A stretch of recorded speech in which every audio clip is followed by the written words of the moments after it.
guys, ಎಲ್ಲರಿಗೂ very happy morning. Welcome to my another self journey and this is my day 91.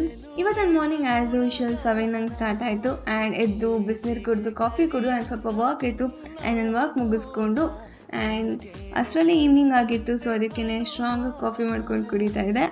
ಸ್ವಲ್ಪ ಆಚೆ ಹೋಗೋದಿತ್ತು. So ಆಚೆ ಹೋಗಿ ಮನೆಗೆ ಬಂದಮೇಲೆ ತುಂಬ ನನ್ನ ರೂಮೆಲ್ಲ ಮೆಸ್ಸಪ್ ಆಗಿತ್ತು. ಸೊ ಎಲ್ಲ ಸ್ವಲ್ಪ ಕ್ಲೀನಿಂಗ್ ಮಾಡಬೇಕಿತ್ತು. ಹಬ್ಬ ಬೇರೆ ಬರ್ತಿದೆಯಲ್ಲ, ಯುಗಾದಿ ಹಬ್ಬ. ಸೊ ಅದಕ್ಕೆ ಎಲ್ಲನೂ ಕ್ಲೀನಿಂಗ್ ಮಾಡ್ತಾಯಿದ್ದೆ ಆ್ಯಂಡ್ ನನ್ನ ರೂಮ್ ಕ್ಲೀನ್ ಮಾಡಿಕೊಂಡು ಆ್ಯಂಡ್ ಇದೊಂದು ಒಂಥರ ನೈಟ್ ಕ್ರೇವಿಂಗ್ಸ್ ಅಂತಲೇ ಹೇಳ್ಬೋದು. ಹೊಟ್ಟೆ ಹಸಿತಿತ್ತು ನೈಟಲ್ಲಿ. ಸೊ ನಾನು ಬ್ರೆಡ್ ಇತ್ತು, ಸೊ ಬ್ರೆಡ್ ಜಾಮ್ ತಿನ್ಕೊಂಡು ಸ್ವಲ್ಪ ಟೈಮ್ ಪಾಸ್ ಮಾಡಿದೆ. ಆ್ಯಂಡ್ ಇದು ಬಂದು ಏನು ಗೊತ್ತಾ, ವುಡನ್ ಪಿಗ್ಗಿ ಬ್ಯಾಂಕ್. ನಾನು ಇವತ್ತಿಂದ ಕ್ಯಾಶ್ ಸೇವಿಂಗ್ ಮಾಡೋಕ್ಕೆ ಸ್ಟಾರ್ಟ್ ಮಾಡಿದ್ದೀನಿ. ಸೊ ರೀಸೆಂಟ್ಲಿ ನಂಗೆ ರಿಯಲೈಸ್ ಆಗಿದ್ದು ಸೇವಿಂಗ್ಸ್ ಮಾಡಲೇಬೇಕು ಅಂತ. ಇರೋ ಬರೋದೆಲ್ಲ ಖರ್ಚು ಮಾಡ್ಕೊಂಡಿದ್ದಾಗ ಎಮರ್ಜೆನ್ಸಿ ಟೈಮಲ್ಲಿ ನಮ್ಮ ಹತ್ರ ₹1 ಇಲ್ದಿರೋಕ್ಕೆ ತುಂಬ ಕಷ್ಟ ಆಗುತ್ತೆ. ಇದು ನನಗೆ ಅರ್ಥ ಆಗಿದೆ 2 months ಬ್ಯಾಕ್.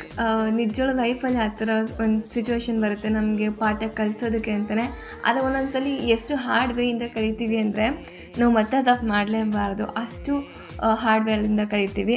ಇವತ್ತೊಂದು ವೆದರ್ ತುಂಬ ಚೆನ್ನಾಗಿತ್ತು, ಬಟ್ ಸಿಕ್ಕಾಪಟ್ಟೆ ಮಳೆ ಗಾಳಿ ಆ್ಯಂಡ್ ಸ್ವಲ್ಪ ಆಚೆ ಓಡಾಡ್ಕೊಂಡು ವಾಕ್ ಮಾಡ್ಕೊಂಡು ಸ್ವಲ್ಪ ಎಂಜಾಯ್ ಮಾಡ್ತಿದ್ದೆ.